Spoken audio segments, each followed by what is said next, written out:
არის თუ არა საქართველოში კორონავირუსის გავრცელების საფრთხე? რა ვითარებაა ქვეყანაში და როდის გახდება ცნობილი პაციენტების ლაბორატორიული ექსპერტიზის პასუხი? საკვებისა და საწვავის გარეშე დარჩენილი მგზავრები, რა ხდება დითოლობის გამო ჩაკეტილ გუდაური კობის მონაკვეთზე? მოგესალმებით, ეთერშია მთავარი 12-ზე, მე ქეთი კვაჯანტირაძე ვარ. თბილისის ინფექციურ საავადმყოფოში იზოლირებულ ბლოკში ჩინეთიდან ჩამოსული კიდევ ერთი პაციენტი მოათავსეს. 25 წლის ქალი ჟენევას სტამბულის რეისით გამთენიისას მაღალი სიცხით ჩამოვიდა. არის თუ არა ეს კორონავირუსი? კვლევის შედეგად დადგინდება, თუმცა ექიმების ინფორმაციით ეს ნაკლებად სავარაუდოა, რადგან პაციენტს პნევმონია არ აღენიშნება. რაც შეეხება საკარანტინო განყოფილებაში მოთავსებულ კიდევ ორ პაციენტს, ლაბორატორიული კვლევის შედეგები სამშაბათს გახდება ცნობილი. პარალელურად გრძელდება ჩინეთიდან საქართველოს მოქალაქეების ევაკუაციაც. თამთა დოლენჯაშვილის შემოგვიერთდება პირდაპირ ეთერში და ის მოგვაწვის ბოლო ინფორმაციას ვირუსთან დაკავშირებით. თამთა, გისმენთ. ქეთი, დუჯანიანის პროვინციიდან რამდენიმე ქვეყნის გავლით თბილისში დილის 7 საათზე ჩამოფრინდა 25 წლის ახალგაზრდა ქალი, რომელსაც თბო დეტექტორმა გამოუვლინა მაღალი ტემპერატურა 38 და 1 გრადუსი. მოგვიანებით ის უკვე გადაიყვანეს ცალკე განყოფილებაში, აეროპორტში მოწყობილ ცალკე განყოფილებაში, სადაც მას ადგილზე გაუზომეს ტემპერატურა და მიიღეს მედიკოსებმა გადაწყვეტილება. იქიდან გამომდინარე, რომ ეს ქალბატონი იმყოფებოდა სწორედ ჩინეთში, წამოიყვანათ ის ინფექციურ განყოფილებაში მოწყობილ სპეციალურ ბოქსებში. რაც შეეხება ინფექციური საავადმყოფოს ტექნიკურ დირექტორს ქალბატონ მარინა ეზუგბაიას, ამ ახალგაზრდა ქალბატონის შესახებ მან ბოლო მონაცემები მოგვაწოდა. ქალბატონმა მარინა ეზუგბაიამ გამორიცხა, რომ ამ ახალგაზრდა ქალბატონს თითქმის შეუძლებელია ჰქონდეს კორონავირუსი, რადგან ინკუბაციის პერიოდი არის აბსოლუტურად გასული და როგორც აღმოჩნდა, მან ჩინეთის სწორედ ეს პროვინცია 20 იანვარს დატოვა და მას შემდეგ უკვე რამდენიმე ქვეყანაში იმყოფებოდა. თუმცა ის კონტროლის მიზნით მაინც რჩება ინფექციურ საავადმყოფოს ბოქსირებულ განყოფილებაში. ბოლო მონაცემებით ინფექციური საავადმყოფოს ბოქსირებულ განყოფილებაში საქართველოს 3 მოქალაქე იმყოფება. აქედან შესაძლო შემთხვევად, როგორც თქვენთვის არის ცნობილი, კორონავირუსით შესაძლო შემთხვევად განიხილება 32 წლის ქალბატონის შემთხვევა, რომელიც სწორედ მკვლელი ვირუსის ეპიცენტრიდან არის საქართველოში, ვუჰანის პროვინციიდან. მისი ლაბორატორიული ანალიზები გადაგზავნილი არის, როგორც თქვენთვის არის ცნობილი, ნიდერლანდებში და ქართული მხარე საბოლოო პასუხს უკვე სამშაბათს მიიღებს. დღეს დილით აეროპორტში ჩამოფრინდა ქალბატონი ჟენევას სტამბულის რეისით, რომელიც წამოსული იყო ჩინეთიდან. თერმოსკრინინგი ჩატარდა, დაფიქსირდა ტემპერატურა 38 და 1. ეს ქალბატონი მაშინვე გაყვანილი იქნა საიზოლაციო სივრცეში, სადაც მოხდა თერმომეტრიზაცია განმეორებით რამოდენიმეჯერ და ტემპერატურა აღინიშნა 37 და 5, მეტი არა. ასევე ჩაღრმავებული ინტერვიუთი უკვე დგინდება შემდეგი ანამნეზი. ეს გოგონა მუშაობდა მასწავლებლად, ეს არის დუჯანიანის პროვინცია, ქალაქ ჩენდუსთან 40 კილომეტრზე. თვითონ ეს ქალაქი ვუჰანიდან დაშორებული არის 1000 კილომეტრით. 20 იანვარს ამ გოგონამ, ქალბატონმა 25 წლის ქალბატონია, დატოვა ეს სივრცე. როდესაც დატოვა დუჯანიანის პროვინცია, ანუ ქალაქი ჩენდუ, მაშინ ამ პროვინციაში და ამ ქალაქშიც არც ერთი შემთხვევა ახალი კორონავირუსის დაფიქსირებული არ იყო. როცა მან დატოვა და უკვე 2 კვირის განმავლობაში იმყოფებოდა შვეიცარიაში. აი ამ პერიოდში გამოვლინდა იმ პროვინციაში შემთხვევების მცირე რაოდენობა.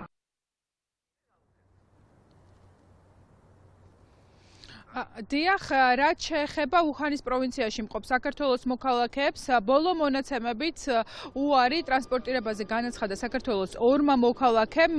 კარანტინის ნაწილი მათგანი გაივლის თურქეთში, ნაწილიც კი საფრანგეთში. ამ წუთებში ჩვენი ინფორმაციით სწორედ ერთ-ერთ სამხედრო თვითმფრინავში საქართველოს 3 მოქალაქეა, რომლებიც კარანტინის 2 კვირიან პერიოდს საფრანგეთში გაივლიან. უში განხორციელდა საქართველოს 3 მოქალაქის ევაკუაცია, ისინი გაემგზავრნენ თურქეთში, დღეისათვის იმყოფებიან თურქეთში.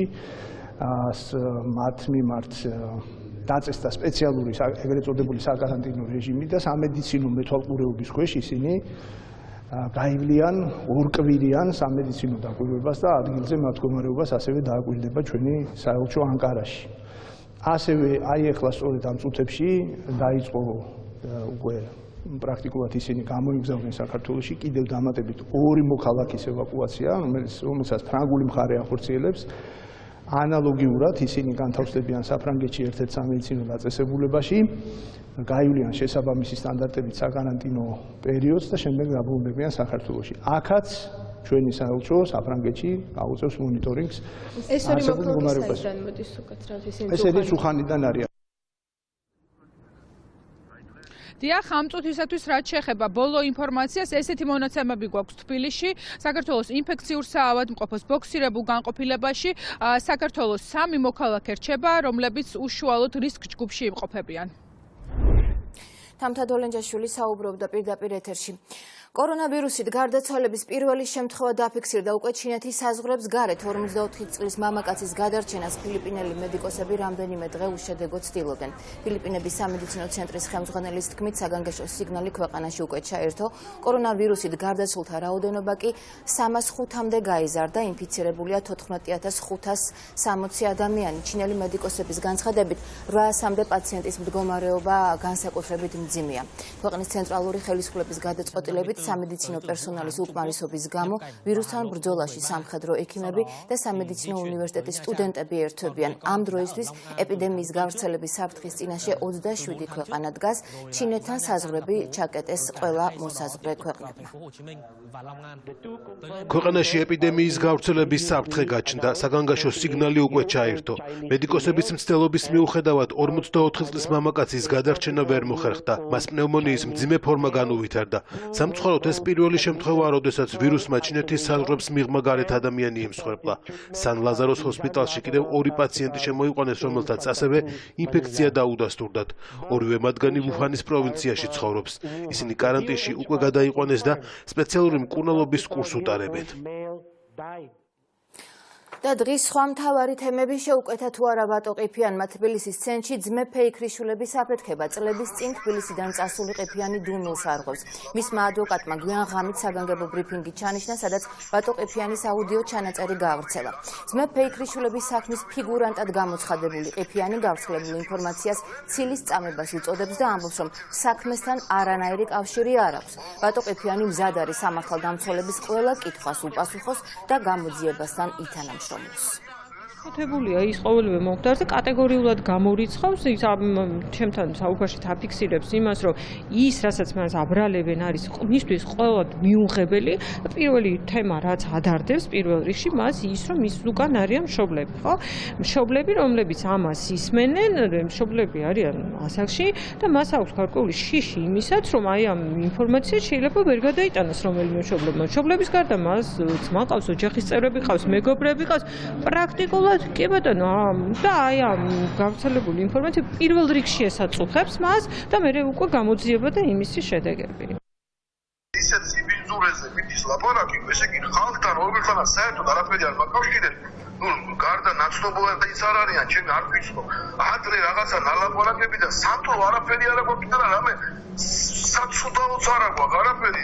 შეიძლება ეს თვითონ იმათაც კითხონ, ან სოსოს ამბავი და შუაშია, სოსონდე ჩემთან ურთიერთობაში 10 კაცია, მერე მაგაზრა რამე ხელი მიუძღვრით სოსოს ყველობაში თუ ვერ გავიგე რას ხატავ. ამას ყველაფერს თავი დავანებ, ამიტომ არა. რომ თითქოს მე მინდოდა ესე იგია, რომ ისანაც არ ამაყა კანები შეხება იმათი აფეთქება. ან არის ესეთი ფიქრები, ან ესეთ იმას ხატავენ და მე შეიძლება ბავშვები ყოფილიყო საბავშვო ბაღში და რაღაცები თუ ესეთ სიბინძურეზეა ლაპარაკი კიდევ ერთხელ ვიძახი. მე არავის არ უმკიცებ, მე მინდა ხალხმა იცოდეს, მე მზათა ვარ. მითხრან როცა მეტყვიან მაშინ ჩამოვიდე. გუდაური კობის გზის მონაკვეთი ისევ ჩაკეტილია. უკვე მესამე დღეა დითოვლობის გამო მგზავრებს მცირეწყლოვანებთან ერთად გაყინულ მანქანებში უწევთ ღამის გათება. გადაადგილებას ვერ ახერხებენ ვერც სატვირთო და ვერც მსუბუქი ავტომობილის მძღოლები. მგზავრებისთვის უცნობია, როდის გაიხსნება გზა, ამბობენ, რომ მათ არანაირი ინფორმაცია არ აქვთ. რა ხდება გუდაური კობის მონაკვეთზე, ჟანა აკოფაშვილი გვერდება დეტალებით. გუდაური კობის გზის მონაკვეთზე მსუბუქი და სატვირთო ავტომობილის მძღოლებისთვის გადაადგილება უკვე რამდენიმე დღეა შეზღუდული არის. აქ მყოფი მგზავრები ჩვენთან საუბარში აცხადებენ, რომ მათ საწვავის და საკვების მარაგი აღარ აქვთ და სწორედ ამიტომ ისინი იძულებულები არიან ღამე საკუთარ ავტომობილებში გაათენონ. შეგახსენებთ, რომ აქ მყოფი მგზავრები მცირეწლოვან ბავშვებთან ერთად ათენებენ ღამეებს და მათთვის ამ დრომდე არავის განუმარტავს თუ როდის შეძლებენ ეს ადამიანები საკუთარ სახლებში დაბრუნებას. ველოდებით შეგვიყვნენ, რომ შუა დღისთვის გზას გახსნიან. ტექნიკა ამ დრომდე მუშაობს, თუმცა კონკრეტულ ინფორმაციას არ ვფლობთ. ღამეს მანქანაში ვათენებთ, პოლიცია არანაირ ინფორმაციას არ გვაწვდის, ცუდად იქცევიან. საჭმას მაღაზიაში ვყიდულობთ, მეუღლესთან ერთად ვარ, მადლობა ღმერთს, რომ ბავშვები არ წამოვიყვანეთ. გვიან ღამით გაგვაჩერა პოლიცია. დილამდე იქ ვიყავით, შემდეგ კი გამოგვიშვეს. პოლიცია საერთოდ არაფერს არ გვეუბნება, თითქოს არ ფლობენ ინფორმაციას. გითხრეს, რომ საზღვარი 2-3 დღე ჩაკეტილი იქნება. ვერაფერი გავიგეთ. ღამე ბავშვებთან ერთად მანქანაში გავატარეთ. გზაზე ბევრი მანქანა დგას რუსული და სომხური ნომრებით. ქართველებს ჩვეულებრივად ატარებენ, პოლიცია საერთოდ არანაირ ინფორმაციას არ გვაწვდის.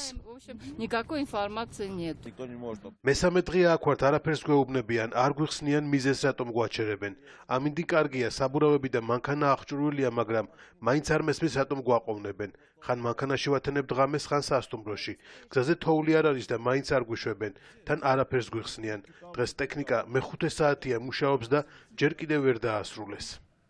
როდის შეძლებენ ეს ადამიანები? სავარაუდოდ როდის შეძლებენ ეს ადამიანები? ინფორმაცია არ აქვს. არ გაქვთ? გაწმენდითი სამუშაოები მიმდინარეობს ახლა აქეთში? კი. აქ არის ტექნიკა მობილიზებული, შესული არის შეგნით. სატვირთო მანქანები, დიდი ტრაილერები თუ იყვნენ აქ და თუ გაატარეთ ეს რომ გითხრათ?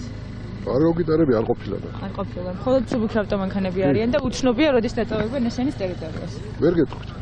გუდაური კობის საავტომობილო გზაზე ამ დროისთვის თოვლის საფარი 9 მეტრს აღწევს, ადგილზე კი გაურკვეველი დროით რჩებიან ათეულობით მანქანები. აქ დარჩენილი მოქალაქეები ვარაუდობენ, რომ დღევანდელი ღამის გათენებაც მათ საკუთარ ავტომობილებში მოუწევთ. ჟანა კოფაშვილი საუბრობდა გუდაური კობის მონაკვეთზე შექმნილი ვითარების შესახებ. შეერთებული შტატები მზად არის ბელარუსი ნავთობით უზრუნველყოს.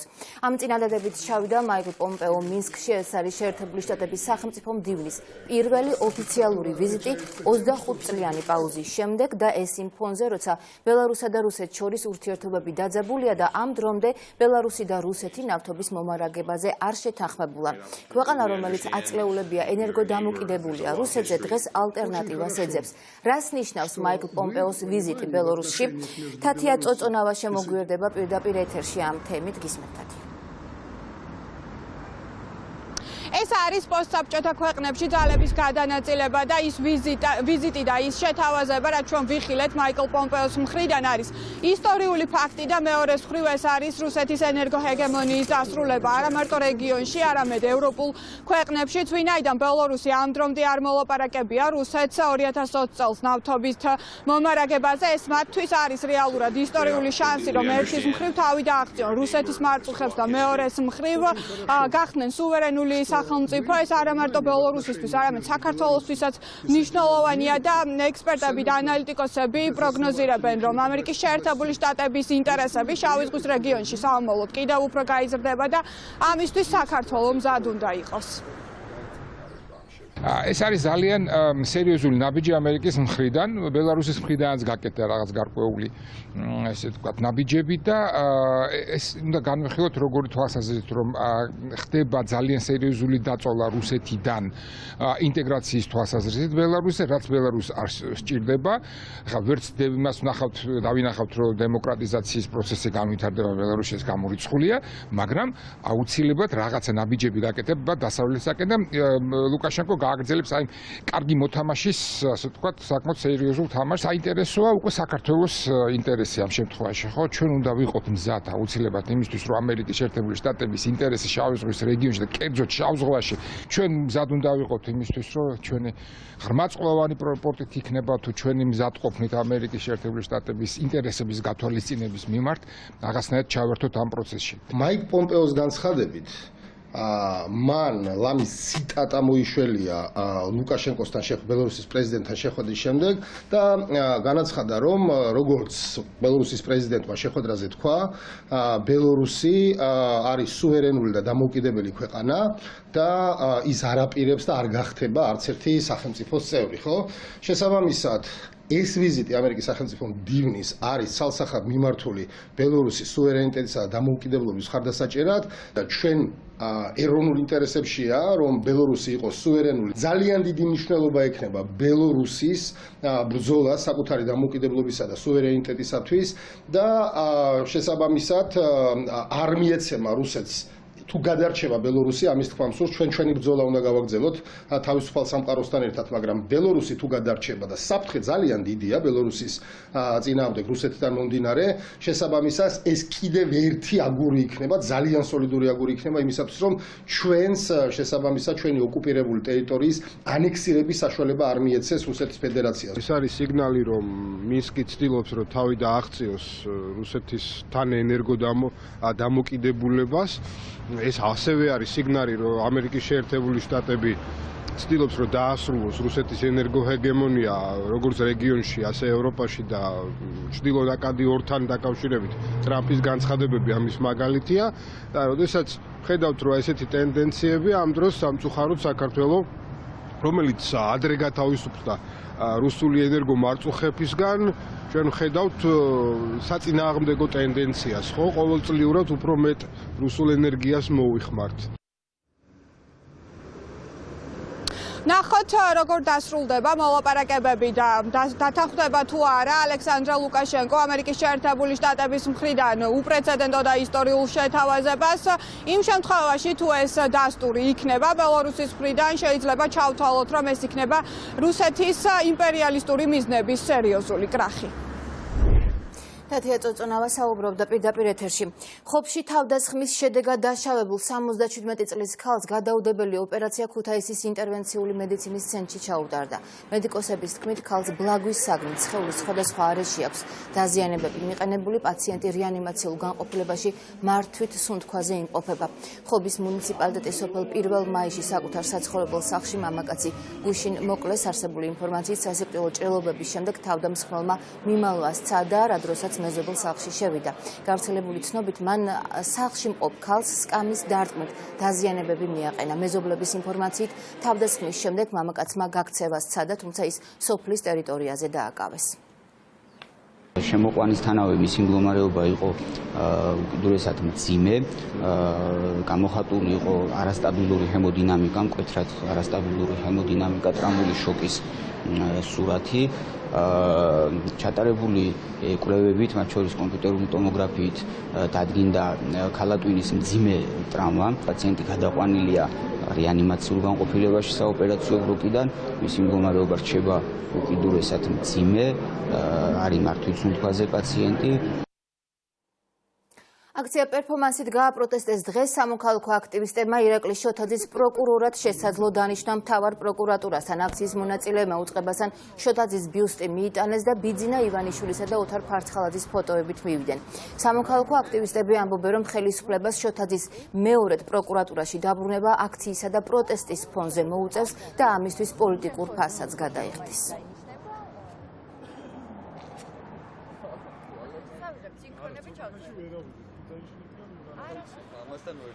წელიწად ნახევრის წინ ხალხმა გადააყენა შოთაძე, იმიტომ რომ ის იყო ხორავის ქუჩის საქმის ერთ-ერთი უმთავრესი გამყალბებელი. ის არის ფარცხალაძის კლანის წევრი, რომელიც არის კრიმინალი, ბოტასების ქურდი, მსჯავრდებული ამისთვის და ბიძინა ივანიშვილი, როგორც ყოველთვის ცდილობს ქართულ ხალხს სახეში შეაფურთხოს და დააბრუნოს ფარცხალაძე და მისი კლანი. ქართული ხალხის ღირსების საკითხია, რომ ეს კლანი ვერ დაბრუნდეს ვერავითარ შემთხვევაში პროკურატურაში. ივანიშვილი ცდილობს შოთაძე ფარცხალაძის კლანის უკან დაბრუნებას და ჩვენი პროტესტით სწორედ ამას ემსახურება. ეს კრიმინალები აღარ უნდა დაბრუნდნენ ხელისუფლებაში, არ უნდა იყვნენ პროკურატურაში. ჩვენი პროტესტი გაგრძელდება მანამ, სანამ პროკურატურას არ შეეშვება შოთაძე და არ შეეშვება ფარცხალაძე. ანუ განსაკუთრებით ძლიერი პროტესტი მათ ექნება დანიშნვის დღეს, თუ ნამდვილად გადაწყვიტეს შოთაძის დანიშნა, ანუ შოთაძე ვერ დაინიშნება მარტივად. შოთაძეს თუ დანიშნავენ, განაცხადეთ ჩვენ და ვიმეორებთ კიდევ ერთხელ. შოთაძე დაინიშნება პროტესტის ფონზე და ისინი გადაიხდიან შოთაძის დანიშნვისთვის ძალიან დიდ პოლიტიკურ ფასს.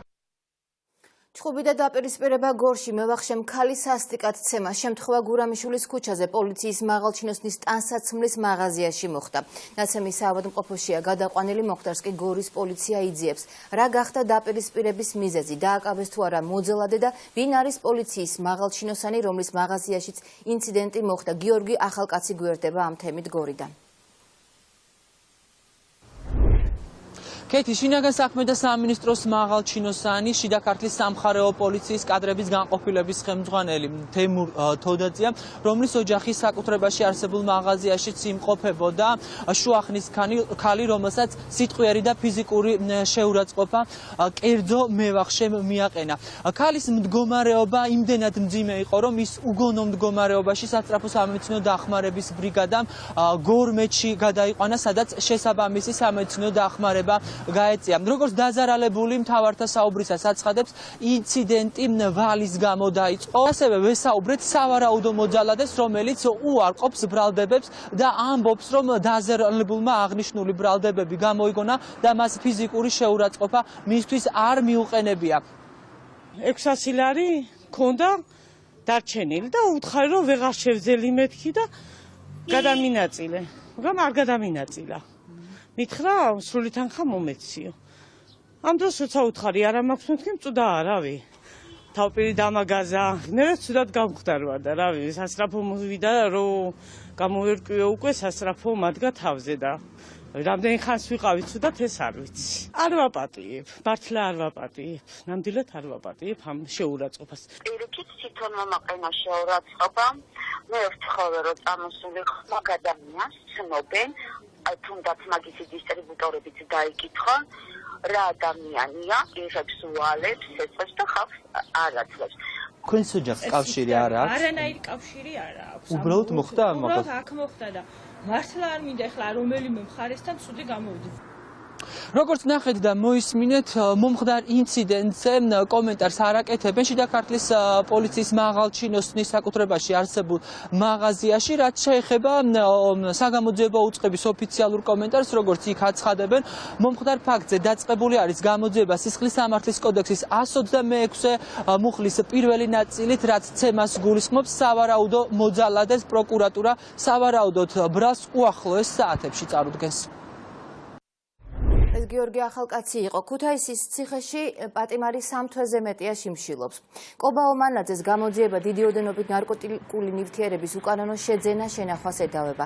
დაკავებულის ადვოკატის თქმით, მისი დაცვის ქვეშ მყოფი თავს უდანაშაულოდ მიიჩნევს და შინაგან საქმეთა სამინისტროს მაღალჩინოსნებთან შეხვედრას ითხოვს.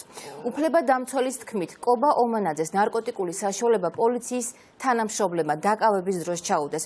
ადვოკატი უფლებადამცველ ორგანიზაციებს ფაქტი დაინტერესებისკენ მოუწოდებს. სასჯელ ახსულების სამინისტროს კი პატიმრის ჯანმრთელობის მდგომარეობის შესწავლას თხოვს. დაკავებულია უკანონოდ, მას თან არ ქონია ნარკოტიკული ნივთიერება, როგორც ის აცხადებს და პროცესზეც მას სხვათა შორის ბრალდების მოწმის დაკითხვისას პირდაპირ დაადგა ბრალდების მოწმეს. და პირდაპირ უთხრა, რომ თქვენ ბრძანდებოდით ის პიროვნება, რომელმაც მე ჩამიდეთ ნარკოტიკი, ბრალდების მეორე მოწმის დაკითხვისას მეორე მოწმე განაცხადა, რომ ის მოწმე, რომელსაც მონაწილე უთხრა, რომ შენ ჩამიდე ნარკოტიკი, განაცხადა, რომ ის იყო ოპერაციაზე მისი დაკავების დროს. ბრალდებული დაკავებული იქნა 2019 წლის 2 ოქტომბერს და დაკავების დღიდან ის დღემდე შიმშილობს. მიმართა შინაგან საქმეთა სამინისტროს, მიმართა მთავარ პროკურატურას და ითხოვს მათ მაღალჩინოსნებთან შეხვედრას. მობრძანდით ბატონებო, იქნებ რა აქვს ამ ადამიანს, სათქონ იქნებ ძალიან მნიშვნელოვანი ინფორმაციას აძლევს. ყვარელში სოფელ ჩანტლის ყურის მოსახლეობის ნაწილი მიწების დაკანონებას ითხოვს. ამ მოთხოვნით ადგილობრივები დღეს სოფლის ცენტრში შეიკრიბნენ. საუბარია სოფლის მიმდებარე ტერიტორიაზე არსებულ საძოვრებზე, რომელიც წლების წინ გასხვისდა და მათ ამჯერად მიწის გამოყენებას უგრძალავენ. ისინი დახმარებას ხელისუფლებას თხოვენ. საძოვრები ეკონომიკის სამინისტროს ბალანსზე ირიცხება და ჩანტლის ყურელები მიწების საკუთრებაში გადაცემას უკვე წლებია უშედეგოდ ითხოვენ. მოსახლეობა სადაო ტერიტორიაზე 24 საათიან მორიგეობას გეგმავს. 25 მიასედი მიწები მოვხანით რომ დავაპუროთ. აბა იმათ შვილებმა ტორტები ჭამონ და ჩვენმა შვილებმა ქვები ჭამონ, კაცო. ხო ცოდვები არიან ჩვენი შვილებიც. ვიზდენით ნაკლებ შვილებს ავზეთ. იმიტომ რომ ღარიბ ხატაკურად იზრდებიან. აი გაჭირვებამ გამოგვიყვანა. დაგვირეკეს და გვითხრეს რომ აქ არიან მოსულებიო და გვითხრეს რომ ეს ადგილი არის ჩვენზეო. ჩვენ უნდა გადავზომოთ, უკვე გადავზომიათ სანამ ჩვენ ჩამოვედით. და ვარ სამი შვილის დედა. Როგორ ფიქრობთ, ხა მე ამის ადგილი როგორ უნდა დაუთმო, ორი ბიჭის დედა ვარ.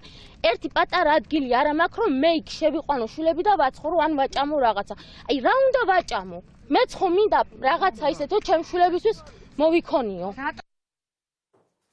არაბული ქვეყნების ლიგამ ამერიკის პრეზიდენტის მიერ წარდგენილ საუკუნის გეგმას მხარი არ დაუჭირა. ეგვიპტეში გამართულ სპეციალურ სხდომაზე არაბული ქვეყნების საგარეო საქმეთა მინისტრებმა განაცხადეს, რომ დონალდ ტრამპის ინიციატივა პალესტინელი ხალხის მინიმალურ უფლებებსაც არ აკმაყოფილებს და მხოლოდ ისრაელის ინტერესებზეა მორგებული. მანამდე ცნობილი გახდა, რომ პალესტინის მთავრობა მუჰამედ აბასის ხელმძღვანელობით დოკუმენტი გამოსცა, სადაც წერია, რომ შეერთებულ შტატებთან ყველანაირ ურთიერთობას წყვეტს.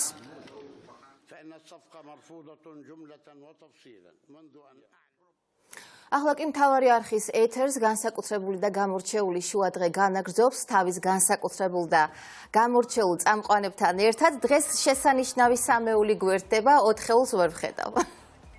მოგესალმებით და გისმენთ. გამარჯობა. მოგესალმებით. მართლა საოცარი შუადღე გვაქვს დღეს. და ყველანი ვართ ბედნიერები, იმიტომ რომ საოცარი პოზიტივია, საოცარი გარემოა, არაჩვეულებრივი ინსტრუმენტია. ყველა პირობა გვაქვს იმის, რომ მივიღოთ საოცარი სამი ქალბატონი. ხო, თქვენ ისეთი შესანიშნავი სამეული გელოდებათ, რომ აი წარმოდგენაც კი არ გაქვს. და ძალიან გვიხარია და დაგველოდეთ და გვიყურეთ. სულაც არ გეტყვით ვინ არიან. მართლა საოცრება იქნება, ასე რომ გვიყურეთ. ინტრიგა არის უკვე, გელოდებით. სიტყვაზე გვენდეთ. გელოდებით, გენდობით და გიყურებთ. დაელოდეთ შუადღეს, ასეთი იყო ახალი ამბები ამ დროისთვის მთავარი პირდაპირ ეთერში ზუსტად 3-ზე დაბრუნდება დროებით.